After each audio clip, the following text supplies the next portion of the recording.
Comment avoir 20 en physique? Tu aimerais progresser en physique au lycée, ramener de super notes dans cette matière et décrocher la formation qui te plaît sur Parcoursup? Alors tu es au bon endroit. Assieds-toi et laisse-moi te raconter l'histoire de la méthode qui t'accompagnera même jusqu'au plus grand concours en physique. En physique, les résultats sont exprimés dans un système d'unités cohérent, appelé le système international. Ces unités fondamentales sont au nombre de 7: le mètre, le kilogramme, la mole, la seconde, le kelvin, l'ampère et le candela.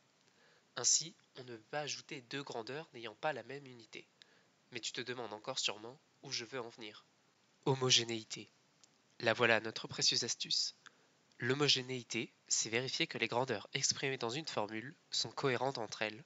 Prenons un exemple avec la formule de la vitesse moyenne. V égale d sur t. La vitesse s'exprime en mètres par seconde, et quand on fait le quotient entre l'unité de la distance, en mètres, et du temps, en secondes, on retrouve mètres par seconde.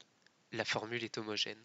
L'homogénéité est tellement importante en physique que mon prof de physique en prépa avait un tampon rouge pour tamponner chaque formule non homogène. Ainsi, maintenant chaque fois que tu écriras une égalité en physique, tu vérifieras que l'on trouve bien la même unité de chaque côté de la formule. Mais ce n'est pas fini, je t'ai promis que tu aurais 20 en physique. Et pour ça, parfois il faut savoir deviner les résultats. Oui, deviner les résultats. Avec l'homogénéité, je vais t'apprendre à deviner les résultats des questions de tes DS en physique. Et avant le prochain exemple, n'oublie pas de t'abonner. Imaginons que tu doives exprimer le rayon provoqué par une explosion de bombes atomiques en fonction du temps. On te dit que ce rayon dépend de l'énergie libérée et de la masse volumique de l'air. À toi de trouver une formule. Ça paraît compliqué, mais on va procéder ainsi. On écrit que le rayon de l'explosion est égal à l'énergie libérée à la puissance A fois le temps à la puissance B fois la masse volumique de l'air à la puissance C. Maintenant, on écrit les unités à la place dans chaque formule. On obtient la formule suivante.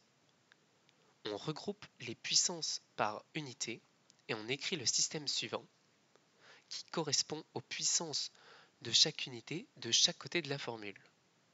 On résout le système suivant et on trouve pour A 1 sur 5, pour B 2 sur 5 et pour C moins 1 sur 5. On obtient donc la formule suivante qui relie l'énergie libérée, le temps, la masse volumique et le rayon de l'explosion. Maintenant que tu sais tout sur l'homogénéité, tu es prêt à affronter tous les défis en physique?